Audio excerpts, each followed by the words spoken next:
Assalamualaikum warahmatullahi wabarakatuh. Bismillahirrahmanirrahim. Allahumma shalli wa sallim ala sayyidina maulana Muhammadin wa ala alihi wa sahbihi asma'in amma ba'du. Sedanten keluarga besar Peloso ingkang sangat kula hormati. Utamanipun Kiai Haji Zainuddin Jazuli, Kiai Haji Nurul Huda, Kiai Haji Fuad Ningbat. Ini wonten Gus-Gus, wonten Gus Taif, Gus Fahim, Gus Makmun, wonten Mbah Kawula nih, Gus Kausar. Ini yang saya agak kecewa itu moderatornya itu berusaha guyon karena takut tak suruh baca Fathul Wahab. Jadi guyon itu ada dua, guyon yang memang sudah selesai seriusnya. Saya pernah diceritain Mbah Mun, kata Mbah Mun, Kiai maca kitab guyon dikritik. Maca kitab kok guyon, terus kata Mbah Mun membela diri mergo macane wis iso mulane iso guyon, nak ra iso wis runtusen sik. Anda baca kitab ndak bisa, itu bisa guyon apa ndak bisa, roh kitab wis meriang. Jadi orang guyon itu bukti alim, tapi ada juga guyon yang menghindari ngomong serius kayak moderator itu. Jadi ini masalah ya. Terus kecewa saya kedua, saya itu ngira Santri Proso itu katanya terkenal khusyuk-khusyuk, adabnya bagus. Ternyata ada percontohan yang enggak bagus. Di depan para gus-gusnya guyon. Jadi ini kekecewaan saya yang kedua. Nanti saya lebih kecewa lagi, ternyata yang khataman Fathul Wahab itu tidak paham Fathul Wahab. Itu lebih kecewa, tak bawa sampai mati itu nanti. Itu kecewa itu tak. Nah begini sebagaimana makalah yang saya bikin, karena tadi moderator sudah guyon, saya berusaha ngendikan serius. Karena memang fikih itu harus dikaji secara serius, meskipun dengan pikiran yang ceria, yang riang. Saya itu di Jogja itu lama sekali dan tetap sebagai rujukan. Karena saya spesialis sering ngendikan fikih. Saya dulu musyawarah ya seperti urutan di Peloso, mulai takrib, mu'in, tapi di sana langsung mahalli. Karena Fathul Wahab gak diajarkan di sawir, di musyawarah. Tapi saya pernah ngaji Mbah Mun Fathul Wahab. Dan beliau sering berpesan, nak kanggo masyarakat ojo wahab repot, nganggo mahalli saja. Mahalli itu kan Surahibin itu yang mensarai minhajud thalibin. Ini bukti bahwa saya ini alim betul, bukan guyon yang dari tidak alim itu. Jadi ini bedanya saya dengan moderator. Nanti kalau nggak percaya diuji di sini di depan.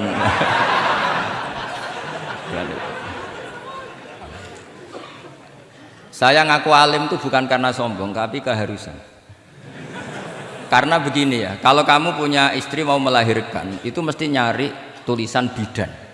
Barokahnya tulisan itu kamu tahu siapa bidan. Kalau kamu gigi sakit pasti cari tulisan dokter gigi. Sekarang kriminal kita adalah yang tahu Wahab tidak menulis ahli Fathul Wahab, ahli Fathul Qorib, sehingga masyarakat itu susah nyari konsultan ahli fikih karena santri Peloso tidak menulis di rumahnya ahli Fathul Wahab, ahli Fathul Qorib. Lo itu penting supaya orang tahu. Setidaknya kenapa nyuwun sewu banyak, kalau saya boleh agak merovokasi, dan itu bagus, provokasi itu bagus kadang, tapi untuk kebaikan. Kenapa orang-orang lain itu menjadi rujukan? Karena mereka memaklumatkan diri, dengar gelar RC, MA, terus ahli fikih. Tapi kita yang ngaji Wahab, khatam, musyawarah khatam, nggak nulis di rumahnya ahli Fathul Wahab. Setidaknya Anda nulis, konsultan kalau ingin mondok ke Peloso. Sehingga orang daerah kamu kalau mau mondok ke Peloso, konsultasi ke kamu. Tapi kita terlalu adab.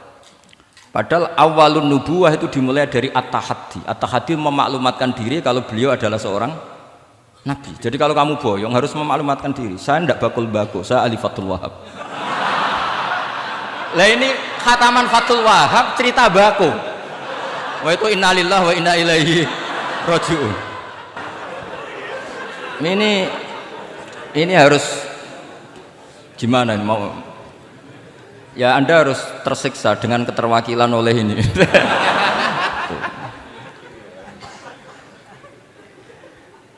Saya ini baca kitab banyak sekali, termasuk kitab Ithaf. Ketika beliau mensarai Ihya, itu cerita kitab yang saya baca fil fikhi itu dihitung mulai mazhab Syafi'i sampai Hanafi semuanya.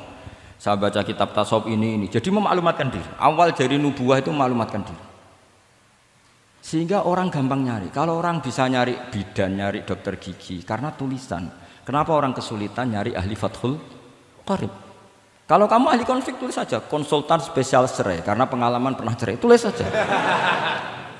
Kalau ahli jomblo tulis saja, ahli perjodohan. Supaya orang tahu keahlian kamu di mana. Saya di Jogja memaklumatkan diri, saya bisa baca Wahab, saya bisa baca Bukhari, saya bisa. Bukan dalam konteks sombong, karena kebutuhan umat yang ingin tatap bu'u asari Rasulullah, mencari-cari asari Rasulullah itu terpenuhi. Itu dengan ngaji orang yang ahli. Tunjukkan kalau baca kamu benar dan sebagai solusi umat. Umat ini punya problem banyak dan kamu mengajar dengan manhaj yang jadi solusi, yang jadi solutif, yang bisa jadi jalan keluar. Tapi kita enggak. Santri itu banyak keluar dari pondok, tapi karena miskin, sudah dari mbahnya bapaknya memang sudah miskin ya. Terus atas nama humul, atas nama ikhlas, terus sering menyembunyikan diri. Menyembunyikan diri, pura-pura ada alim, memang sebetulnya ada alim juga kadang itu. Akhirnya terus orang sampai nggak tahu kalau itu alumni pondok. Tapi ketika ada orang konsultasi sama pihak lain, mereka tersinggung karena kok nggak ke dia. Mau ke dia gimana? Nggak ada tulisannya, nggak ada potongannya. Malah tadi cerita mbako segala itu kan apa ya? Nah, saya ingin kembali lagi. Saya punya teks hadis yang riwayatnya seperti ini. Meskipun hadis itu misalnya dhaif, banyak aditnya, banyak penguatnya. Idza zuharatil bid'ah wal fitan. Sebagian ada tambahan wasubba ashabi. Fal yudhiril alim ilmahu. Orang alim harus menampakkan kealimannya. Wa illa fa alaihi la'natullahi wal malaikati wan nasi ajmain. Justru kalau tidak memperlihatkan kealimannya dia kena laknat. Artinya yang sopan-sopan tidak memperlihatkan kefathul wahabannya, maka malah melihatkan kembakuannya. Itu jatahnya fa alaihi la'natullahi wal malaikati wan nasi ajmain. Ya setuju ya? Oke, pasti kenalan. Coba betapa tersiksanya Syekh Zakaria Al-An. Tadi itu mulai ngomong tuh nggak pernah menyebut Syekh Zakaria Al-Ansori. Kayak apa tersiksa? Kitabku dikaji nyebut jenengku ya gelem. Padahal Syekh Zakaria Al-Ansori syarat menjadi orang alim seperti dari sekian tarjamah, istilahnya dalam bahasa Arab terbaru itu tarjamah itu Syekhul Islam Syekh Zakaria Al-Ansori. Itu saya pilih yang dari kitab Manhajus Sawi karanya Habib Zain bin Smith. Itu dari sekian manaqib yang saya baca di Sulaiman Al-Jamal di mana-mana. Paling menarik itu. Syaratnya jadi orang alim itu dua, punya guru alim, punya murid alim. Karena Anda akan tersiksa. Sangat-sangat tersiksa. Ngaji sama gurunya takut disuruh baca, gurunya alim, mau ngorek ya meriang muridnya alim. Itu yang dialami Syekh Zakaria Al-Ansori. Sehingga beliau ngendikan duqiqtu baina hajaroini. Saya ini ditempa dua batu, cara Jawa digebek dua batu. Mau ngaji ya takut karena gurunya alim alamah yaitu pengarang Fathul Bari Ibnu Hajar Al-Asqalani. Mau mulang ya meriang mergo dia murid alim alamah jenis Ibnu Hajar Al-Haythami. Dadi sampai ngaji ya persiapan, sampai mulang ya persiapan. Kayak apa susahnya jadi Syekh Zakaria Al-Ansori, mau ngaji setoran ya persiapan, mau ngajar persiapan. Makanya kata Mbah Mun, syarat utama ulama itu harus punya murid alim. Saya pernah didhawuhi Mbah Mun, aku mau gak ada anak Gus Najih itu Gus Najih. Saya juga izin jadi kiai. Karena syaratnya jadi kiai itu udah anak alim di murid alim. Izin enggak jadi kiai ras sukses juga tak perlu. Makanya saya ketika kecelok alim itu senangnya bukan main beliau. Karena terpenuhi status tadi. Nah ini kalau khataman Fathul Wahab terus bakas bako ini.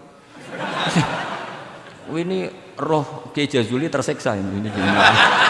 Ini gimana ini sini? Kalau ukurannya kan gampang, moderator kan dipilih yang paling baik, setidaknya ngomongnya lah.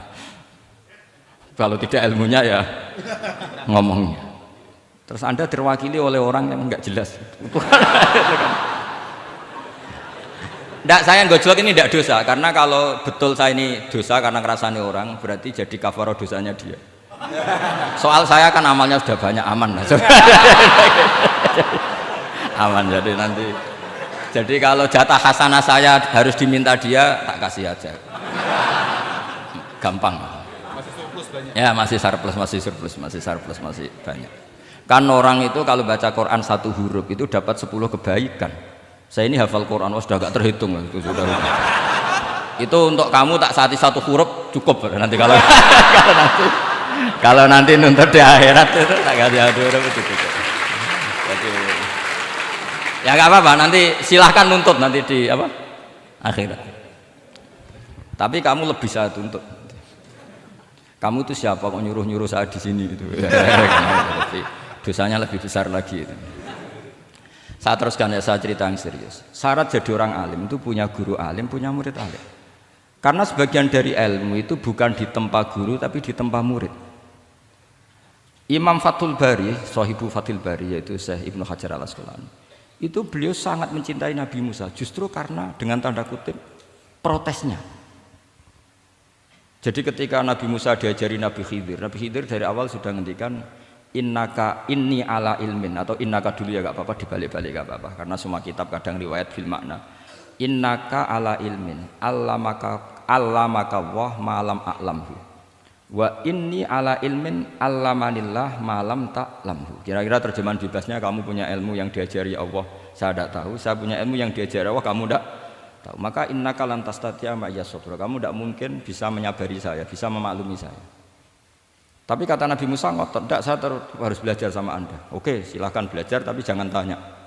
Pertanyaannya itu jangan tanya. Fala tas'alni, kamu nggak boleh tanya. Kalau kamu ingin jadi murid yang baik, nanti jangan tanya, itu dosa. Dengarkan aja. Ya dengarkan saja. Nah, tapi Nabi Musa tetap tanya. Ketika ada kejanggalan secara syariah, Nabi Musa tetap tanya. Dan itu oleh kitab-kitab tasawuf dianggap dengan tanda kutip kesalahannya Nabi Musa. Meskipun mimbabi hasanatil abrar sayyiatul muqarrabin. Tapi di kitab fikih itu dipuji sundul langit. Protesnya Nabi Musa. Jadi di kitab tasawuf disalahkan karena kitab tasawuf pemuja tadi ketertaatan pada guru. Kitab fikih enggak.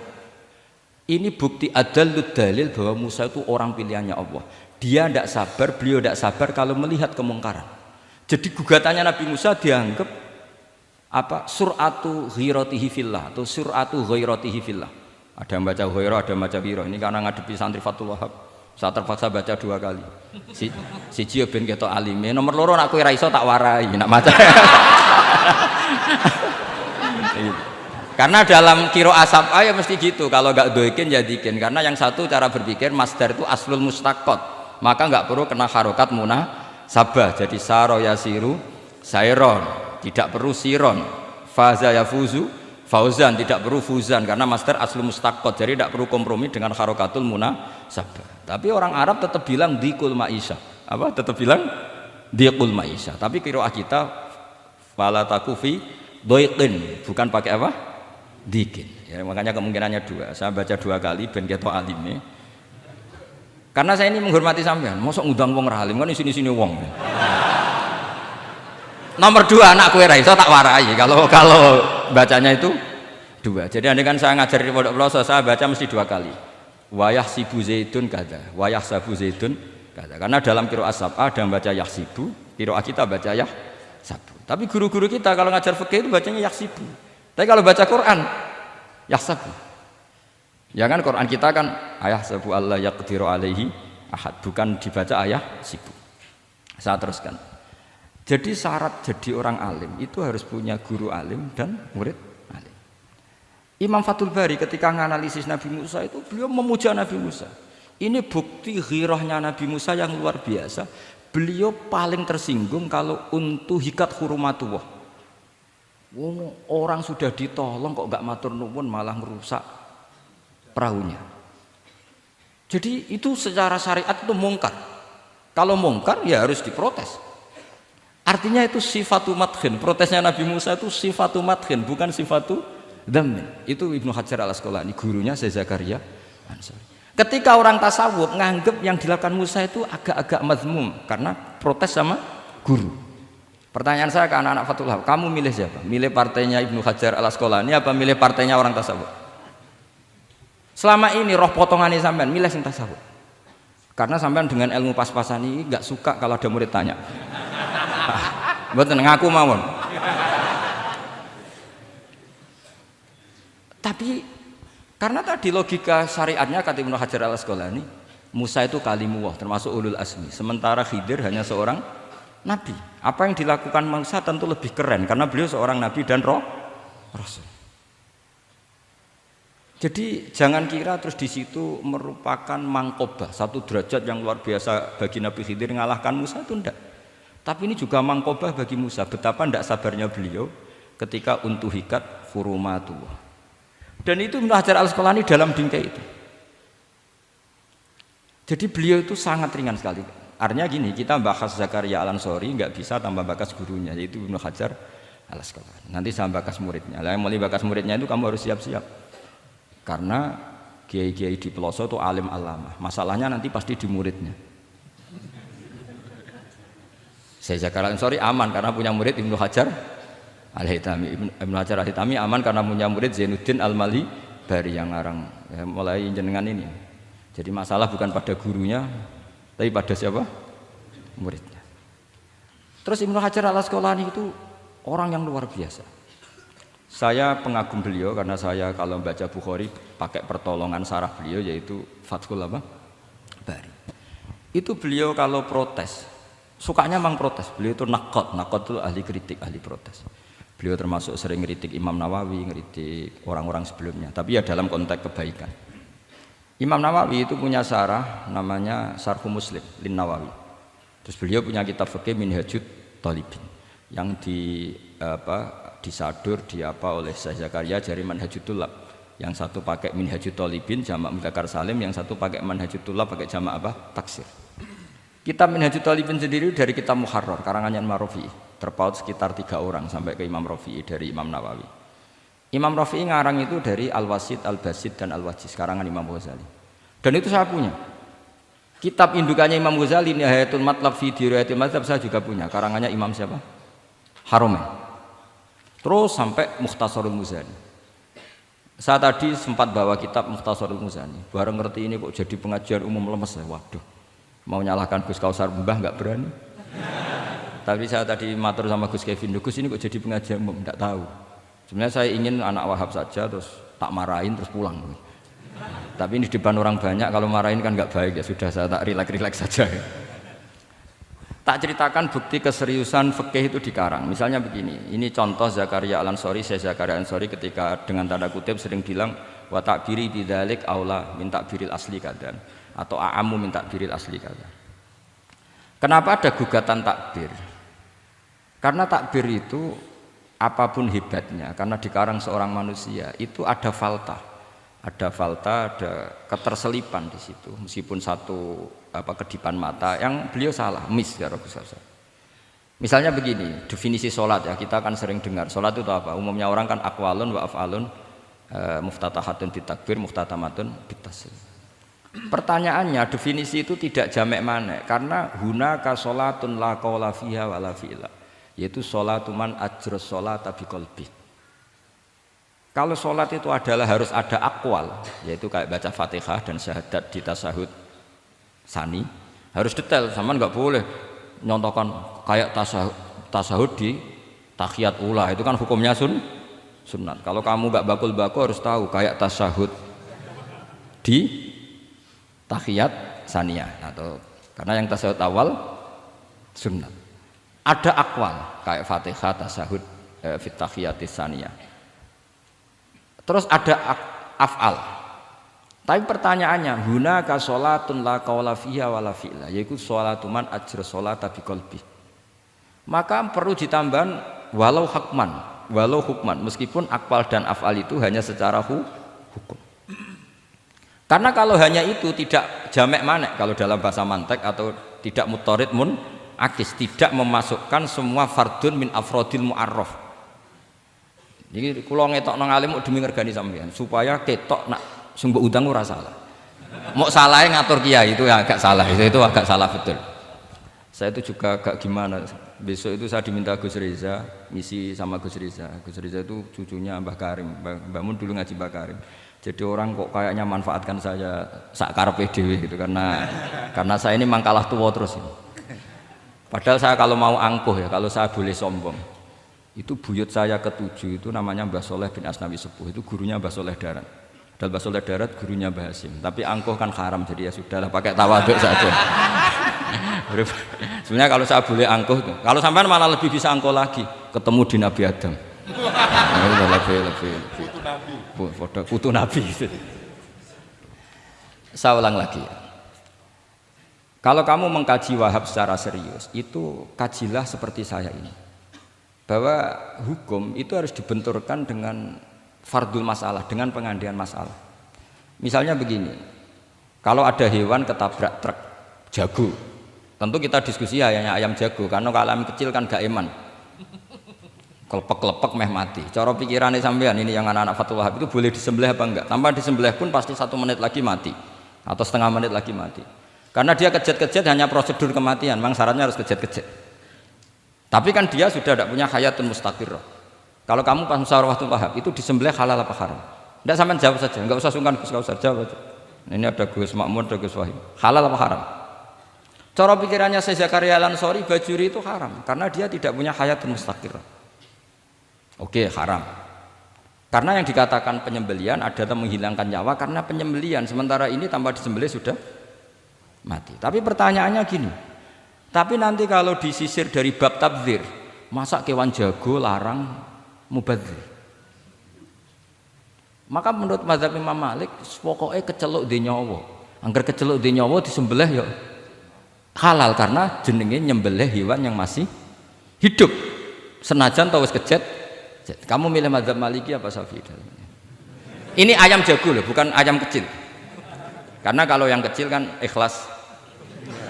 Itu kan seperti kepiting, banyak kiai ngaramkan kepiting. Yang keberatan banyak karena kepiting besar. Tapi ketika yuyu diharamkan, nggak apa-apa, kecil aja. Padahal ilatul hukmi sama. Kira-kira kepiting sama yuyu, tahu sama yuyu? Itu kehidupannya sama nggak? Gaya hidupnya sama apa nggak? Sama. Tapi ketika kepiting itu ada perdebatan. Yang setuju halal banyak, karena eman rasanya. Tapi ketika yuyu dikatakan haram, ada nggak yang protes?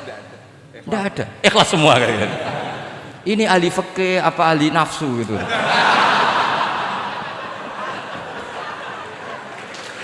Jadi apa debat itu akhirnya nggak mutu kan? Coba kehidupannya kepiting sama yuyu itu sama apa enggak? Sama. Kenapa kepiting mukhtalaf alaih kalau yang yuyu hampir semua kiai meyakini haram? Kenapa? Sama. Saya itu pernah betul ngalamin, saya mau pas jalan-jalan sama putri saya, ada ayam jago ditabrak truk gitu. Sudah kejet-kejet, tanya orangnya, Gus ini halal enggak? Saya bilang untuk kamu halal. Lama-lama orangnya penasaran, kok untuk kamu, untuk hukum kok ada untuk kamu, untuk... Akhirnya tanya, gak Gus mestine iku piye? Kon tak haramno ya ora siap, wong kon iman nggih Gus bener. Ya misale cara jenengan. Aku kiai kurang pegawean tapi ya mangan pitik kejet-kejet aku ya. Tapi ini logika ya, logika yang dibangun fikih. Fikih itu kalau bangun kaidahnya gampang.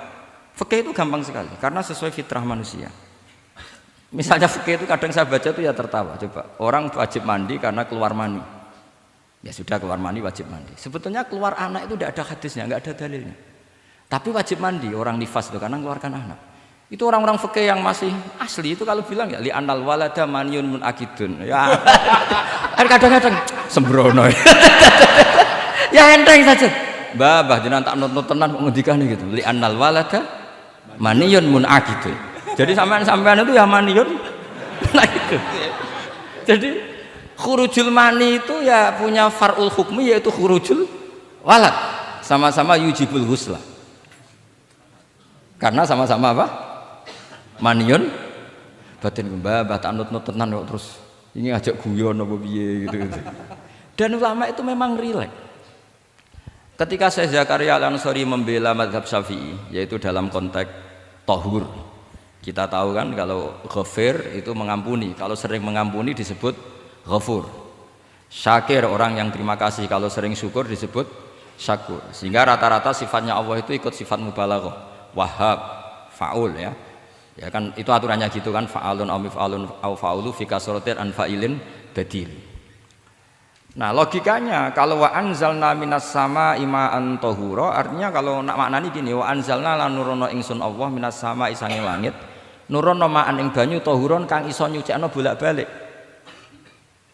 Karena faul adalah untuk lil kasroh atau lil Harusnya nggak ada mustakmal. Maka saya sering kadang balelo, nggak ada mustakmalan karena wazannya faulan, tohuron. Tapi Imam Zakaria Al-Ansari, Syekh Zakaria Al-Ansari bela-bela madzhab Syafi'i, kata beliau, ya'ti faul bima'nal alat, kayak sahur lima yutas saharubi. Tapi ya agak takalluf. Agak apa? Termasuk takallufnya lagi, Syekh Zakaria Al-Ansari, atau faul bima'na takrir atau mubalaghah fi udwin wahid. Di sini biasanya baca udwin apa udwin, enggak tahu saya, pokoknya bacanya 2 kali enggak apa-apa. Umumnya apa? Udwin ya. Ya sudahlah, ikut partai sampean saja. Saya ini agak grogi, saya pakai madzhab peloso harus ikut guru apa madzhab sarang yang enggak harus ikut tapi akhirnya salah, enggak tahu saya, karena kata Mbah Mun gitu kalau membela diri. Nak ngaji ning peloso Lirboyo murid kudu maknani. Ya apik ben murid roh makna. Tapi nak sarang gak oleh dimaknani. Kesarang ketika dinyek al ilmu sayyidun wal kitabatu qaiduhu qayyid apa suyudaka fil hibalil wasiqa, kata beliau iya tapi nak naline kakean ya mati padha wae. Itu karena itu tadi itu guyonan ya, guyonan manhaj. Ini sudah saya sama ini koalisi yang baik. Karena saya punya madzhab sarang, sama punya madzhab peloso. Harus sama-sama konsisten dengan madzhab masing. Nanti di mahsyar nanti kita ketemu. Siapa yang ahli Fathul Wahab, siapa yang ahli Bako.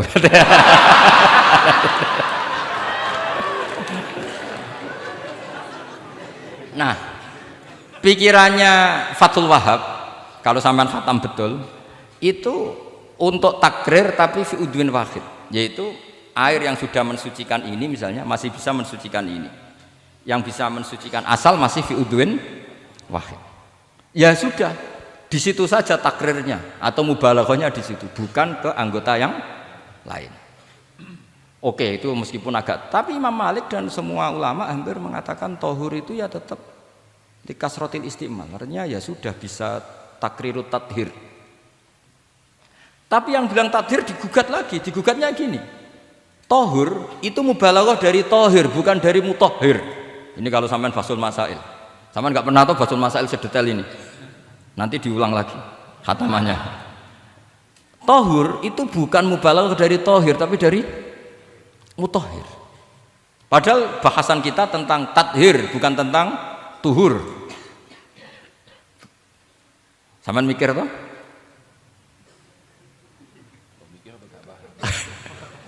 Enggak usah dijawab apa diterangkan? Apa ngaji lagi aja, enggak usah boyong dulu. Nah, kemudian akhirnya ulama mulai mikir bahwa lama nalit tohiriyah ilah dengan fungsi tohuriyah, tidak ada gunanya disestatuskan suci kemudian tidak berakibat mensucikan, karena ini air masih murni ma'un mutlaq, kecuali kayak teh kopi berstatus suci tapi tidak mensucikan. Tentu ma'an tohuro di konteks itu adalah tohir mutohir, karena contohnya air mutlak bukan kopi. Berarti meskipun tohur itu dari mubalaghah tohir tapi maknanya mutohir, itu perdebatan. Akhirnya apa? Orang itu menjadi cerdas, terutama di era Ibnu Hajar Al-Haytami, karena beliau ahli fikir. Beliau itu cerdasnya Masya Allah. Tapi apapun itu, beliau tetap manusia. Kecerdasannya kadang berlebihan dalam aturan yang dipatok madzhab Syafi'i, termasuk mensyaratkan Jumatan harus orang 40. Sekarang pertanyaannya gini, sama tak beri pertanyaan, harus bisa jawab. Meskipun salah nggak apa-apa, saya butuh jawaban, nggak butuh benar, karena sudah tahu mesti agak salah itu, nggak apa-apa. Ketika ada satu kampung yang orangnya tidak sampai 40 dan mereka ingin Jumatan, menurut kamu itu harus Jumatan, apa boleh Jumatan, apa harus duhur? Apa ya Jumatan ya duhur? Masyarakat nggak mau biasanya. Tidak, harus Jumatan, boleh tidak Jumatan, apa harus duhur? Apa nggak perlu ada hukumnya, ben karepmu. Nah, di kitab-kitab I'anatut Thalibin Sayyid Abi Bakar Sato itu beliau ngendikan kamu harus tetap Jumatan meskipun jumlahnya belum 40. Karena apa? Madharat tarkil Jum'ah itu lebih ngeri ketimbang mensyaratkan 40 yang asal usul dalilnya itu tidak jelas. Imam Ahmad bin Hanbal kalau ditanya apakah Jumatan harus 40, itu ghadiban sadidan, marah besar. Lam yarid fil adat nasun, kata beliau. Enggak ada dalam adat Jumat dan nas. Imam Syafi'i itu hanya asumsi, biasanya wong 40 mesti ana waline. Tapi potongan-potongan gini meskipun sebanyak ini kan ndak, sampean menjamin enggak kalau ada 200 orang ada walinya ini? Dulu itu 40 orang pasti ada walinya, sekarang mbok 1000 enggak ada jaminan ada wali. Dulu itu ada 2 wali, yang satu rokok, dikritik sama yang enggak rokok. Mosok pangeran dikebuli katanya karena tapi wali rokok ini ahli tauhid. Allah laisa bimakanin katanya. Saya tidak tahu ini tadi ya, kacau. Wali itu kalau sudah debat itu bener mana? Yang satu goslo, wali kok rokokan, pangeran kok dikebuli. Yang satu bilang apa? Allah laisa bimakanin. Saya teruskan. Jadi perdebatan di fikih itu sebetulnya semuanya itu rasional. Karena fikih dibangun di bawah qaidatul fikhi, qawaidul fikhi dan usul fikih. Dan semuanya itu muktabas atau multamas atau makhud min Rasulillah sallallahu alaihi wasallam.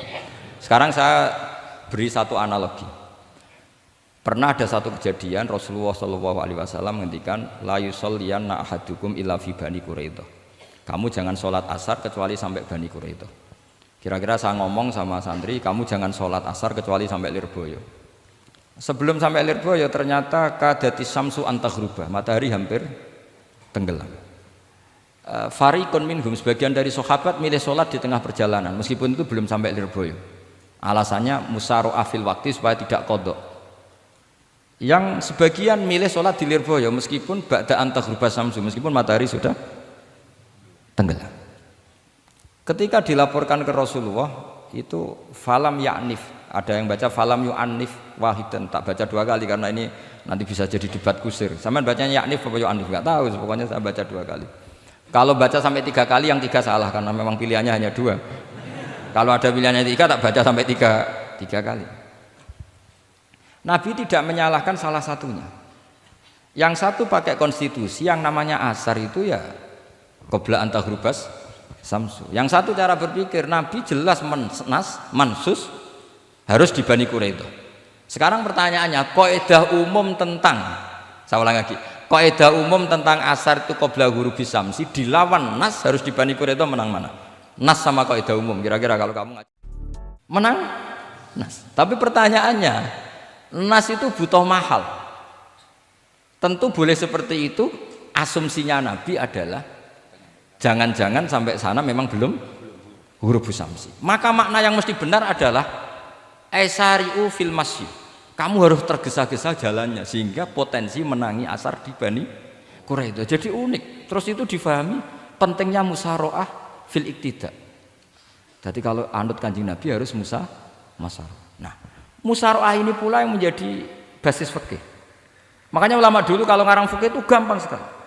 Kalau orang tidak paham aja nggak bakat wali. Sebenarnya fikih itu gampang sekali. Bagi yang gampang maksudnya, sama tidak usah itu. Misalnya begini, Fathul Mu'in, Fathul Hab semuanya ngendikan wa yusannu nasyatun di sholatin. Jadi wa yusannu lan den sunatno apa nasyatun gumregah, semangat di sholatin krana ngadiri salat. Fa inna wa ta'ala zamma tarikihi, sama sih ingat takbirnya. Zamma itu ngritik sapa wa ta modho sapa tarikihi, pakai jamak mudzakkar salim. Tarikihi ing wong sing ninggal nasyat. Terus beliau mendalil qala ta'ala wa idza qamu ila sholati qamu kusala. Ciri khas orang munafik itu kalau sholat itu malas-malasan.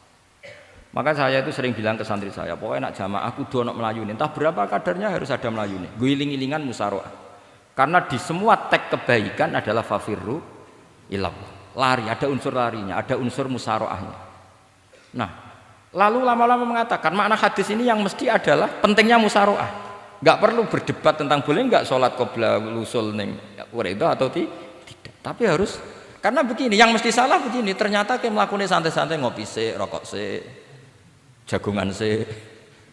Nabi kira-kira bisa maklumi enggak ketika cara jalannya seperti itu kemudian matahari terbenam? Karena ini yang pasti salah. Paham ya? Karena enggak sampainya sana karena salahnya sendiri, ngopi sik santai. Lah itu namanya fikih. Jadi fikih itu dari analisis yang normal. Makanya saya sering sekarang akhir-akhir ini sering kampanye kitab Sajaratul Ma'arif, dan itu saya serius dengan kampanye itu karena dikarang oleh Sultanul Ulama. Jadi kalau di wali ada Sultanul Aulia, di ulama juga ada Sultanul Ulama, yaitu Syekh Izzuddin bin Abdis. Itu kalau ngarang fikih itu gampang sekali. Saya punya kitab beliau Qawaidul Ahkam. Beliau ketika cerita kenapa harus ada sholat dihormatil waktu, beliau nerangkannya enak sekali. Kalau santri sarang, Lirboyo atau Peloso atau santri mana saja, biasanya kalau pergi ke terminal, yang dulu terminal itu kan nggak layak, apalagi ya dulu nggak layak, pokoknya kalau pipis itu pasti kena najis lah celana. Santri kan biasanya milih sholat nanti di pondok, milih terawih lah, milih terawih kan duhur asar. Saya tidak tahu kalau Gusnya, tapi kira-kira ya agak-agak sama kira-kira gitu. Alasannya santri yo nakal, meninggalkan sholat fil waktu itu karena alimnya. Kan sholat dihormati wajib iadah, ngapain daripada wajib iadah mendingan tidak usah sholat. Jadi ilmu itu tuh bermata dua. Rata-rata yang sudah tahu wajib iadah milih sholat apa milih ndak? Ndak, potongan-potongan rai gini tuh. Ndak, kira-kira aja. Milih ndak kan? Karena tahu wajib iadah. Tapi nanti setelah sampean alim dan bakat jadi wali dan sampean belajar kitab Qawaidul Ahkam, itu pasti milih sholat. Saya semenjak belajar kitab itu ya milih sholat. Tapi tidak usah dimafhum, apa dulu tidak sholat, tidak usah seperti itu. Itu mafhum yang salah itu. Yang berbasis suudzon. Jadi mafhum seperti itu salah, ya masalah itu. Suudzon itu masalah. Kata saya Izzuddin bin Abdis Salam memberi penjelasan. Kenapa harus sholat dihormatil waktu? Karena khotorun najasa, bahayanya najis atau ritsun najasa, kotorannya najis itu layafi, kalau dibaca ritsul layafi dengan pentingnya sholat. Karena butuhnya Allah, butuhnya malaikat, kalau boleh dibahasakan butuh ya dalam ilmu fikih kan dibahasakan gampang saja. Ada orang sujud di waktu yang diwajibkan sujud, sehingga diabaikan syarat sholat itu harus toharatul badan, wa tasawubi dan wal makan. Kok kira pantas ono waktu sholat kemudian la tasjudu fil waktu sajdah. Jadi akhir gampangannya wes tetap keren, meskipun kowe sholat nganggo najis ora sempurna tetap keren. Piye-piye cara didelok malaikat kok dhuwur wis keceluk sujud, keceluk musolli. Daripada kowe misale asar gak sholat alasan celanaku najis, maghrib ora sholat. Terus jare malaikat berkhataman Wahab kok kelakuane ngono kan gitu kan. Karena malaikat tuh deloke kok dhuwur. Bablas, asar bablas, maghrib bablas, isya bablas. Meskipun sampean punya alasan nanti menisan di rumah atau di pondok. Tapi ini kan melewati waktu yang harusnya ada sujud. Sehingga dalam syarat jamak takhir misalnya apa? Kamu harus niat akan jamak takhir di waktu sholatil ula. Biar ada bedanya tarku karena sembrono dengan tarku yang karena ingin mentakhir. Paham ya? Itu jadi sama-sama fikih, kualitas yang dikarang Sultanul Ulama dengan sing RT itu ya beda. Dan sampean harus baca kitab yang dikarang rajanya ulama supaya kamu tambah pinter. Nanti kalau gak pinter-pinter nanti sowan saya. Tetap gak pinter karena itu jatah.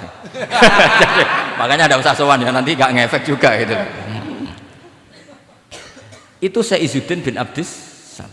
Terus kemudian beliau mengebabkan itu detail sekali, yaitu di Sajaratul Ma'arif dibabkan di bab faslon la yutrakul haqqu li ajlil batil. Itu beliau bikin satu strategi fikih itu yang luar biasa. Misalnya begini, jihad atau perjuangan membela Islam itu harus kamu menyertakan orang-orang fajir, orang-orang fasik. Kenapa? Likuwatil Islam. Karena kesalahan orang fajir itu tidak seimbang dengan pentingnya syaukatul Islam atau syaukatul muslim. Terus saya itu dulu ya iskal itu ya agak protes, tapi ini ulama wali. Sampai saya sholat berkali-kali, ya Allah saya beri kefahaman tag ini. Kalau terpaksa beda, nanti saya mohon ketemu beliau, saya mau protes. Sama nggak usah tahu caranya ketemu wali-wali yang sudah meninggal. Nanti kalau sudah jadi wali tahu sendiri. Jadi nggak usah tanya.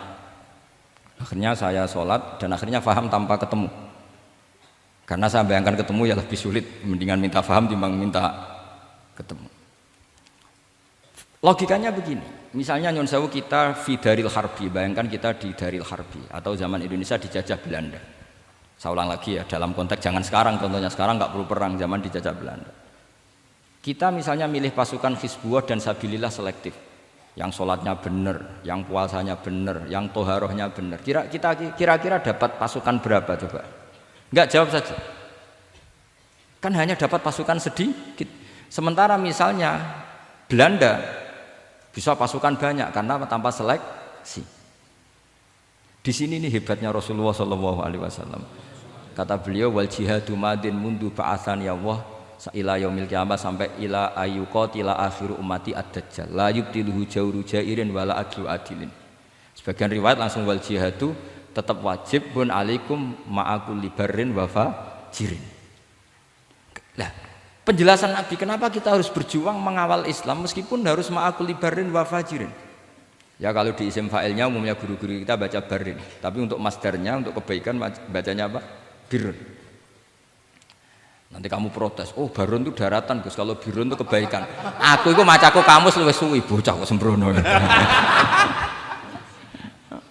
Saya ini karena meneliti kiro asap, jadi ini insya Allah kalau masalah lughat itu saya sudah bukan sawir lagi Fathul Wahab, sudah di atasnya itu. Sampai sama tidak usah tersinggung, biasa aja maksudnya.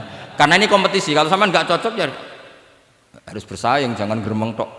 Gus Pak sombong tidak usah bilang gitu, saingi saja. Makanya saya terkenal alim itu seneng, karena senengnya itu tadi, yang ngidolakan saya ingin ikut, yang hasut kompetisi, jadi seru. Jangan yang hasutnya antet, wah itu nggak fair itu. Itu gak fair, wah itu pasti ngadepi langit itu. Nanti urusannya sama Allah itu, gak sama saya, langsung sama. Saya ulang lagi ya. Ilmu itu harus dianalogi dengan fikih, dilogika dengan fikih, dikiaskan dengan fikih. Sekarang misalnya ada orang sok ikhtiyat, wah perang kok ambek wong fasik gak enak gini-gini, wong fasik perilakunya gini-gini. Pertanyaannya adalah, kalau kita nyeleksi hanya orang soleh, kita dapat pasukan berapa? Misalnya zaman kita melawan Belanda. Sama sekarang kita ngawal pembangunan masjid. Kadang yang nyumbang nggak sholat, kadang yang nyumbang yang sewu hasil korupsi, kadang yang nyumbang orang-orang yang cara muamalah babal kedua. Itu coba kalau kamu tolak, potensinya gini. Ini oke, sekaligus PR. Saya berkali-kali nyontohkan ini. Sampean boleh tidak setuju, tapi nanti menghadapi saya di akhirat, tidak di dunia, di akhirat. Nanti kita sowan Allah bareng-bareng bener siapa. Loh, saya tidak main-main. Karena ulama dulu, sampean lihat di Mu'in di Fathul Wahab. Kalau sudah ngendikan ulama, wahada madhabun al-qawahabi, ini madhab yang saya siap ketemu Allah. Jadi ukuran madhab benar itu bukan diputuskan di sawit Fathul Wahab, tapi madhabun sing al-qawahabi, madhab yang saya ketemu Allah dengan madhab itu. Misalnya gini, ada orang fasik lewat di depan saya, punya uang 1 juta. Delalah pas itu qadhafallahu fi qalbihi hubbal ulama. Misalnya. Pas itu delalah beliau senang ulama terus bilang gini, Gus Pak, uang ini tak kasihkan kamu 1 juta. Dia fasik, misalnya terkenal syaribul khomri. Saya ini menurut pertanyaan saya, ini jawab saja. Kamu salah nggak apa-apa. Wajib menerima apa, haram menerima apa, bebas, mubah. Ayo milih di polling. Nggak usah sungkan Gus Kausar. Ini beliau-beliau posisi senior. Milih menerima apa menolak? Wajib apa sunat? Sunat apa wajib? Nah logika-logika harus terbangun begini. Kalau kamu terima maka akan dicibir. Malam di Fathul Wahab tiga duit saya kok gelem, bolak-balik nak duit gelem aja. Itu juga masalah kan, kiai latihan jatuh kan. Artinya posisinya tidak mantep-mantep amat. Udah kadung keramat itu. Sama jangan niru saya, aman udah itu. Bayangkan sampean yang latihan nyai itu kan. Tapi pertanyaannya kalau sampean tolak, terus ista'ana bihadhihi darahim lil maksiyah. Tak kena kiai ra gelem, tak kena demenanku. Dan hari itu andaikan dia tidak punya uang 1 juta, dia tidak bisa kedemenannya. Gara-gara sampean tolak, dia punya alat untuk maksiat lagi. Kalau seperti ini jadi haram apa wajib? Loh, berarti sampean harus gak jawab anut aku. Artinya sampean jawab kan terprovokasi saya kan? Terprovokasi narasi. Terprovokasi narasi. Itu kriminal untuk calon ulama gitu itu nggak boleh. Nah, logika ghanimah kira-kira seperti itu. Ghanimah itu normalnya haram. Normalnya haram karena ghanimah itu min amwalil kufar. Dan notabene amwalul kufar adalah bukan sekedar mukhtalithah, aksaruha mungkin minal haram. Tapi kenapa ghanimah dihalalkan di hadil ummah? Makanya Nabi ketika ngendikan uqtitu khamsan lam yuqtahunna nabiyyun qabli, termasuk beliau menyebut wa ukhillat li al-ghanaim, termasuk saya 5 hal yang Nabi sebelumnya enggak dikasih, saya dikasih. Di antara beliau nyebut wa ukhillat li al-ghanaim, ghanimah itu halal untuk umatku. Itu kan kenapa Nabi menyebut itu? Karena normalnya ghanimah itu haram karena min amwalil kufar. Tapi kenapa dihalalkan? Saya pernah ditanya seorang dosen, kenapa itu halal Gus? Saya itu kok nggak nyaman. Karena ini jenis orang ikhtiyat. Terus saya bilang gini, andai kan kamu digarong sama garong, kemudian garong itu bawa senpi, bawa pedang. Karena kamu merasa itu tidak milik kamu, monggo gadane jenengan beto malih. Wah ya tidak bisa Gus, nanti dipakai garong lagi. Sama amwalul kuffar. Andai kan lau a'toinahum, andai kan kita kasihkan lagi ke mereka, maka akan dipakai isti'anah, dipakai pertolongan atau alat untuk kekuatan kekafiran mereka. Di sini sirinya kenapa ghanimah menjadi halal. Tapi kenapa Nabi sebelumnya kok dikatakan haram? Karena logikanya memang haram. Itu hebatnya Allah SWT sama para kekasihnya.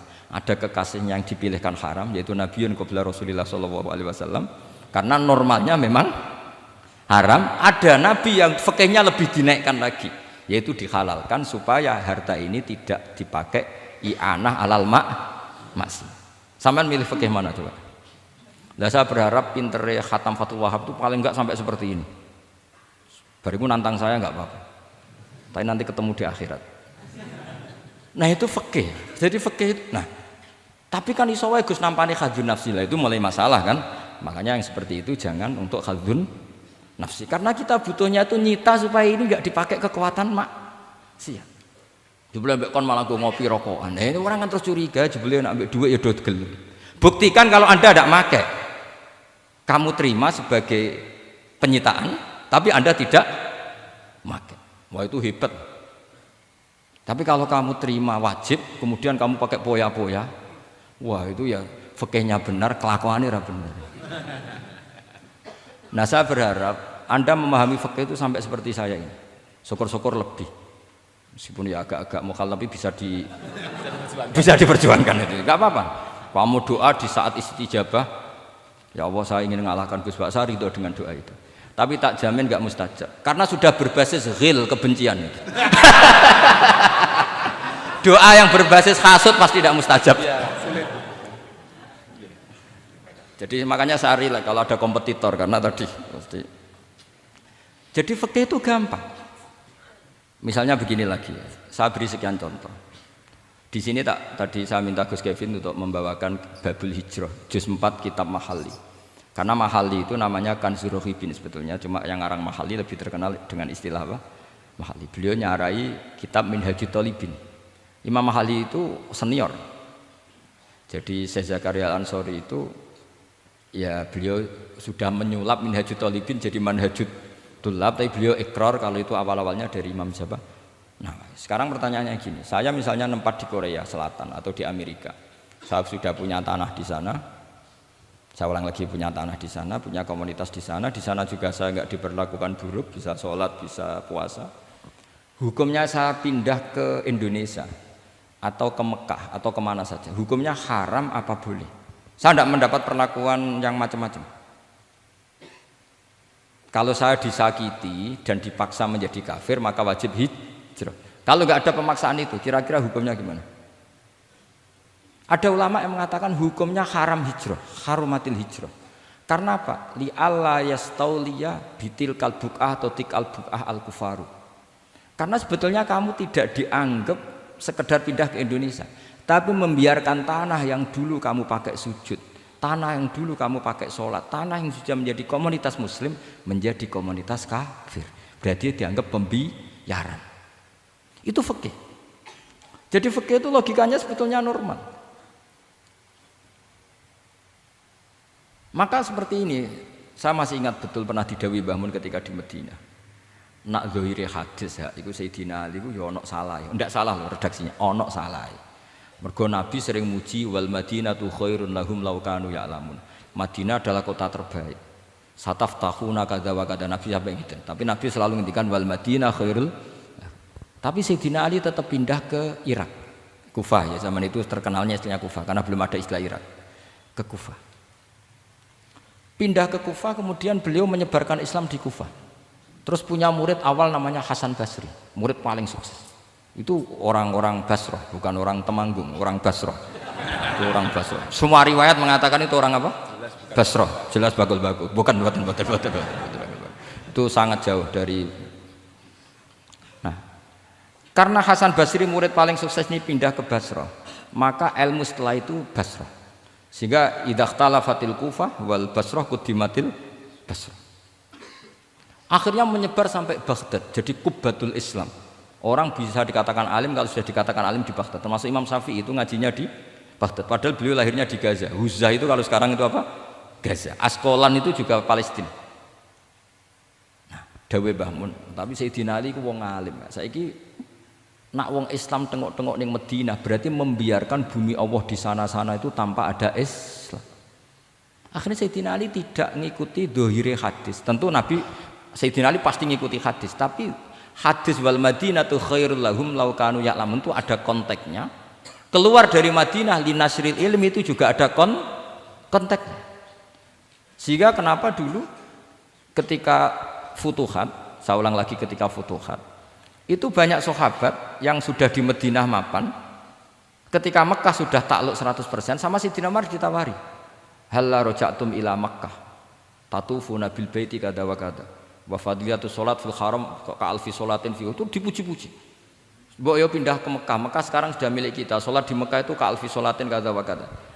Tapi kata para sahabat yang sudah di mana-mana, di Persia itu kalau sekarang Iran, di Lebanon, di Syam kalau dulu, kata beliau-beliau itu paling banter kalau saya di Mekah ibadahnya tawaf, tapi kalau di negara-negara ini adalah nasrul Islam.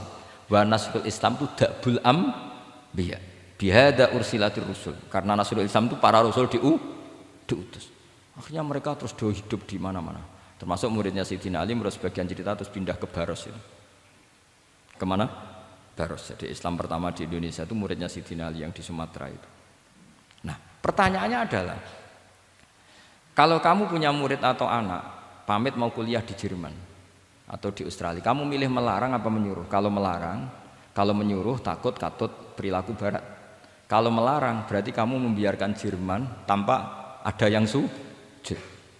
Padahal semua bumi diciptakan Allah, ju'ilat lanal ardu kulluha masjidan. Lah itu fikih. Fikih akan berdebat untuk hal-hal seperti itu. Ini saya beri contoh. Ini masih ada waktu 10 menit. Ya, jangan lama-lama nanti malah bingung. Yang bingung tidak sampean, saya juga ikut bingung nanti kalau kelamaan. Tidak, supaya ini logika ini apa? Logika fikih ya, fikih yang sekedap ini tadi sudah halaman 227 ya. Ini tidak supaya sampean tahu, karena saya pernah belajar detail ya, tentang Mahalli sama Qalyubi. Ini kalau di kitab ini halaman 227 ya, tentang juz 4 ya, halaman 227 juz berapa? 4. Saya beri contoh ya, ini supaya clear ya masalah posisi kita. Jadi misalnya sama orang Indonesia pindah ke negara lain, terus Indonesia kemudian ditempati orang-orang yang nggak benar, berarti kamu ikut tanggung jawab. Saya baca, Bismillahirrahmanirrahim.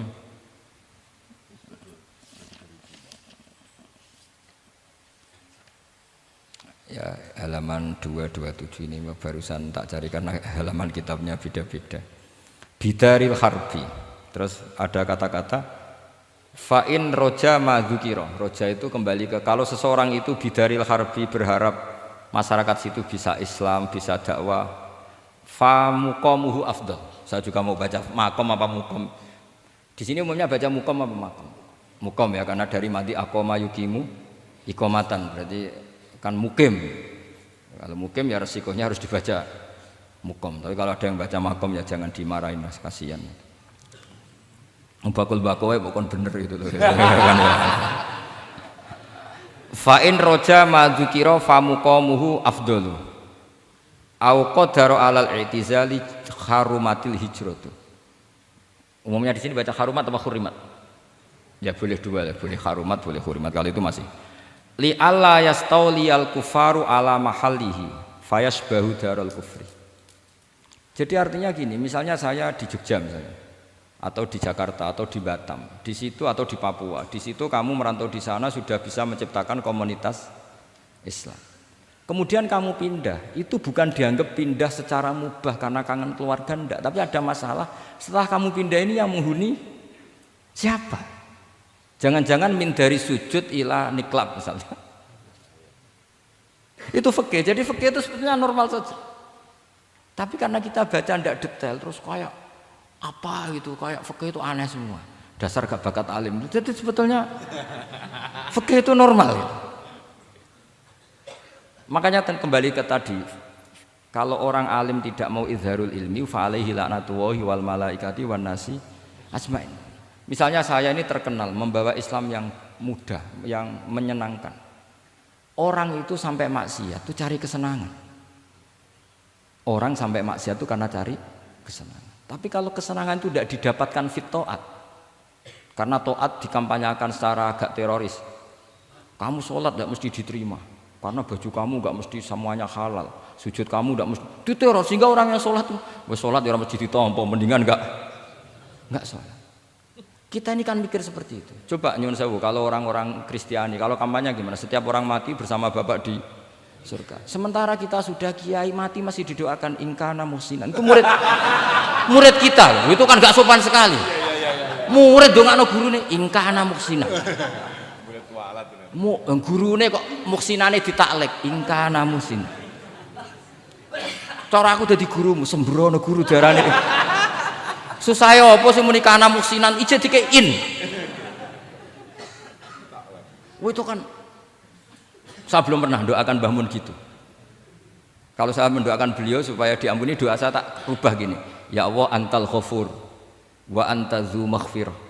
Maka sepatutnya jenengan mengampuni guru saya. Jadi saya itu kalau bilang ingkana itu kayak gimana gitu. Tapi ini urusan jauh ya, sampean enggak boleh protes. Tapi sanate ngono Gus, niki kitab ngono, sampean ngrubah sanad. Ya saya kalau nggak bisa apa-apa kalau sampean protes gitu. Sampean ngerubah adab kalau gitu. Nak protes-protesan. Lu coba misalnya Syekh Abdul Qadir Jailani itu Sultanul Aulia loh. Terus beliau misalnya wafat di pelosok. Terus kamu berdoa ingkana muhsinan coba. Ini ketuane wali di ingkana. Boyo wong ndek akhlak sithik gitu maksudnya. Wong sak donya iku ya tabarraku bi. Ya tabarraku nabi. Saiki ditaklek ingkar. Saya tuh belum pernah doain guru-guru dengan, meskipun saya tahu itu doa yang, karena pikirannya gini, misalnya sampean protes, Gus wong sanate ngono. Jangan-jangan mancen apalam mau ikut tok.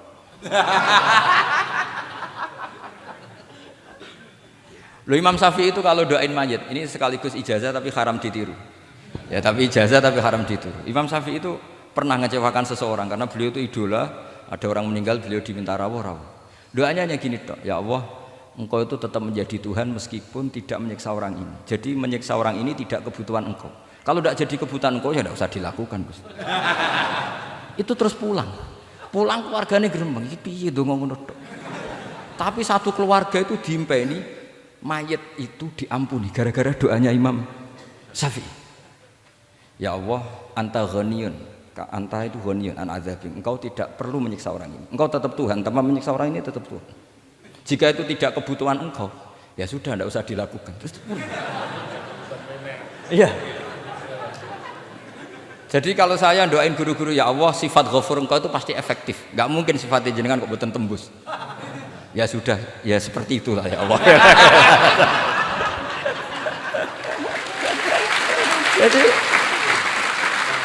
Jadi itu urusan daun, sampean nggak boleh protes. Gus Pak kok ngawur istihad, bukan ngawur, saya ini orang waras. Punya rasa takdim sama guru sama para wali. Sementara kamu yang berdasar sanad tadi, jangan-jangan menghafalan kamu hanya itu. Ayo milih mana? Saya bukan bikin ajaran baru, ndak, ini cerita rasa. Cerita apa? Rasa. Dan itu di hadis-hadis gitu, Nabi itu kalau manja sama Allah gitu, kalau ada orang salah terus kemudian diazab, kata Nabi, anta akram min ayu adzibahu marrotain. Ini di dunia sudah pernah engkau beri sanksi ya Allah. Anta akram min ayu adzibahu marrotain. Tapi kalau belum disiksa kemudian dia aman-aman saja di dunia, engkau itu akram, engkau juga mulia, gak pantas sudah menyelamatkan di dunia, kemudian jenengan dendam di akhirat masih. Jadi masih nyiksa lagi itu. Nabi itu kalau sedang manja dengan Allah itu akhirnya ya baik semua gitu. Lah saya jenis ulama yang partai itu. Partai itu lah kira-kira seperti itu. Jadi sikap itu. Ya jadi ini relax saja ini monggo nih tadi sesuai janji saya hanya 10 menit dari sekarang. Saya juga mungkin saya nanti tetap pulang karena saya besok ngajar di setainya Gus Yofur. Mungkin saya itu sudah janji sama istri saya setelah Yai wafat paling saya ini dibully pernah sepuh itu 2 tahun. Semoga setelah 2 tahun saya naik lebih sepuh. Pakai dalil-dalil yang agak-agak angkuh tadi karena terpaksa. Jadi sekarang ngalah 2 tahun, setelah itu saya pakai sanad yang saya sepuh gitu. Supaya nggak digekongkonan terus gitu. Tapi saya tidak tahu tingkat adab saya sampai berapa tahun saya tidak tahu gitu. Tapi saya mohon sama yang Musairin Fathul Wahab, ilmu itu dianalisis secara cerdas, ceria dan mudah. Saya dulu itu ya iskal sama hadisnya Nabi kullu ummati mu'afan illal mujahirin. Semua umatku dimaafkan asal ketika dosa itu nggak cerita kalau dosa. Saya dulu jenggat. Orang dosa cerita dosa itu kan kesannya jujur baik gitu. Tapi setelah saya pikir-pikir itu bener Kanjeng Nabi. Misalnya sampean cerita dengan anakmu, lihat zaman mondok peloso sering nak marung utang gak bayar ya biasa. Ya biasa sekolah gak munggah. Itu jujur apa mengajarkan? Mengajarkan suatu saat anak sampean goblok persis bapak. Maka penting tidak jaru itu penting. Makanya kata Nabi semua umatku diampuni kecuali yang cerita-cerita dosanya. Karena dengan cerita itu artinya apa? Misalnya sampean zaman puber pacaran. Terus kamu cerita, "Lah aku dhisik untuk ibumu ya pacaran." Oh, tak goncekno ngalor ngidul. Itu jujur, tapi soal anak kamu pacaran kan alasannya apa? Niru bapak. Tapi nak kamu sok suci, pacaran haram. Oh. Pak, lah kowe kok untuk ibu. Wah, itu pangeran peparinge. Lho kan yo ora bodoni, wah iku peparinge pangeran. Gak pacaran Pak. Oh pacaran haram dong. Kena muni ora kan bodoni. Pacaran haram dong. Aku untuk bojo peparingnya Allah. Wah itu dimaafkan malah itu. Lo coba nyuwun sewu, ini analogi ya nyuwun sewu. Kalau andekan semua yang pernah zina itu ngaku zina. Kalau itu jumlahnya 1000 saja, 1000 itu punya keluarga. Satu orang minimal punya keluarga 10. Akan dipakai justifikasi kalau suatu saat zina berdasar pernah Pak D-nya atau Pak L-nya, iya enggak? Tapi kalau semuanya enggak ngaku dan semuanya nyuwun sewu sok suci, wanteng ning masjid, sak wiridan nangis, wah anak putune kok, wah mbahku khusuk kuat. Padahal nangisnya perkara nyesal tahu mau. Tapi artinya apa? Konsep yang dikatakan Rasulullah SAW itu kan luar biasa. Kullu ummati mu'afan illal mujahirin. Karena dengan jihar, memang di situ masdarnya kok jadi jihar. Jadi bukan ijhar tapi jihar. Jadi memang bahasa Arab itu agak unik. Misalnya di nahwu itu masdar itu kalam. Kalam berarti sulasi mujarrad. Tapi fiilnya enggak kelaku. Kalimah yaklimu kalaman itu enggak melaku. Sing melaku lam yatakallam. Tapi padahal masdarnya kalam. Jadi suara sama raya kok pengalaman. Masalah lughat itu pengalaman sekali. Jadi memang bahasa Arab itu lucu. Apalagi lafadz bagho malah paling kasus dalam bab yungqolu. Bagho maknane lacut. Bareng melok wazan imbagho yang bagi sayukjo. Iku piye? Biasanya makna sulasi mujarrad sama mazid kan enggak beda-beda jauh. Bareng kena bagho tuntas. Bagho dadi yang bagi. Mulane takok, yang bagi sulasi mujarrad apa? Bagho, Pak. Bagho maknane apa? Jare tiang-tiang lacut, Pak. Mereka bingung gurunya penerang bingung. Daripada bingung cari tiang-tiang maknane lacut. Kayak laisa ku fi'il mandi, mudhari endi? Ora ono mudhari. Mandi kok ora ono mudhari? Ya mandi wae ora usah mudhari. Terus repot bahasa Arab wis repot. Kene ra melok dibahas mau apa coba? Ya sudah takdir ngono ae sudah. Jadi apa yang dikonsepkan Rasulullah SAW itu pasti yang terbaik. Bahkan Imam Ghazali ikut berkampanye wa inna ya, termasuk pemberian Allah terbaik adalah sitro. As-sitro itu atau tutup. Jadi hifdzul qaba'ih menjaga supaya keburukan kita tidak kelihatan itu termasuk kebaikan. Bukan dianggap tidak jujur karena tadi kalau semua keburukan kita tampakkan maka akan menjadi masif. Misalnya kamu cerita, misalnya insya Allah lah kita yakin semuanya kita insya Allah diselamatkan dari zina. Misalnya cerita dosa yang kecil-kecil saja, misalnya ini pondok utang rambayar atau rokokan, gak jamaah. Terus kamu ceritakan anak kamu, itu bukan jujur, mesti sebagai alat. Jadi cara anak kamu, wah disanggup, cocok. Suatu saat aku goblok kayak bapak. Aku dhisik sekolah cung sering ra munggah. Anakmu mondok wis tenang, santai. Nek ra munggah dalile bapak. Tapi nek kowe cerita, mondok meneh ndi? Ploso. Pirang tahun, Pak? 10 tahun. Kepengin ngit mayai, kepengin mondok susu ben barokah. Munggah terus, Pak, munggah. Maksudnya ora munggah kelas, munggah apa wae pokoke. Wis tenang. Karena itu bahaya, makanya kullu ummati mu'afan. Ma'is ketika ngaku zina itu Nabi itu enggak menolak sampai 4 kali. Ma'is yang memaksa Nabi supaya beliau melakukan raja, eksekusi. Semua ketika meminta saran sama sahabat, halla satarta bidzalik, kamu enggak usah cerita. Karena tadi logikanya kalau ada Ma'is ya, jangan-jangan yang lain juga ya, itu kan menimbulkan macam-macam. Itu hebatnya Islam, malah kita diajarkan awamastur aurati wa amin rawati. Kayak apa baiknya Islam? Tapi kita sekarang karena tidak baca hadis, lalu ada gerakan jujur. Mari semua meresapi dosa masing-masing. Kamu pernah ini istighfar terus nangis. Jebule gerakan ngono iku ya nyun sewu ya ono duwike kan ya repot. Tidak usah seperti itu. Ikuti hadis Rasulullah Shallallahu Alaihi Wasallam bahwa termasuk nikmatnya Allah Taala itu adalah tertutupi semua kesalahan-kesalahan kita. Dan itu barokah bagi hadaddin karena kesalahan tidak muncul. Loh itu sudah untung, agama sudah untung. Ketika kesalahan tidak munculnya agama sudah ikut diuntungkan. Coba kalau semua yang maksiat itu kelihatan, kan seakan-akan hadil ardu mamlu'ah bil masih. Tapi ketika maksiat itu sembunyi-sembunyi, kemudian sing syiar itu azan, pengajian, kan bagus. Sama nggak boleh protes, tapi itu kan tidak jujur. Ya bukan masalah jujur dan tidak, ini satrul qabaih. Nah, ini namanya siasa. Namanya apa? Siasa itu udah harus politik tentang negara. Kita mengelola diri kita sendiri butuh apa? Butuh siasa. Jadi misalnya kamu cerita kebaikan kamu kepada anak, biar kebaikan itu ditiru. Tapi kalau anak kamu tanya, Pak, sampean nate salah, itu sesuatu yang paling saya takutkan, Cung. Karena aku sering naudzubillah minas salah. Tapi Bapak pernah salah enggak? Itu pertanyaan enggak penting. Karena tadi bahaya. Lu enak, maksudnya beragama seperti ini tuh enak. Kullu ummati mu'afan illal mujahid. Itu kan luar biasa. Jadi semua umatku itu dia ampuni asal tidak cerita-cerita. Misalnya gak cerita ke anak, cerita ke teman. Aku di gendaan, wis tahu tak ambung. Mesti pikiran kamu, yang pondok wis pengurus jebule tahu ngono. Mesti digo, suatu saat aku nak ngono, awas. Atau nak caiki keamanan, awas kita kandakno kan gitu. Tetap ini menjadi alat maksiat bagi yang lain. Jadi tapi saya dulu itu iskal, kenapa ada hadis seperti itu? Tapi setelah saya analisis, memang kalau ijtihad atau ijhar itu efek negatifnya luar biasa. Dan kita harus iktidak bi Rasulillah Shallallahu Alaihi Wasallam. Ya tentu idealnya yora maksiat, yora konangan maksiat. Memang karena tidak pernah itu ideal. Memang enggak konangan karena tidak pernah melakukan.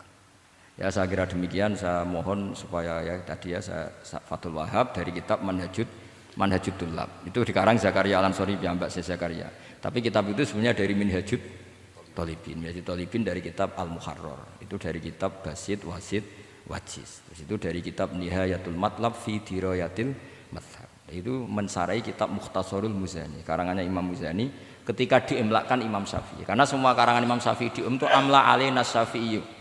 Ya, amla alaina Syafi'i. Makanya kalau sampean ngaji Mu'in qala fil Buaiti. Buaiti itu nama orang. Ekolas Syafi'i fil Buaiti, ekolas Syafi'i wa amlahu alal Buaiti. Makanya qala fil Buaiti, qala fil Muzani itu nama orang. Artinya karena Imam Syafi'i itu hanya mengimplekan. Terus muridnya nulis. Nah, kebetulan tulisan paling mudawwan itu karangannya Imam Muzani, disebut Mukhtasarul Muzani. Sebenarnya beliau punya murid banyak, ada Imam Muzani, Imam Robi, Imam siapa Buaiti. Saya kira demikian. Assalamualaikum warahmatullahi wabarakatuh.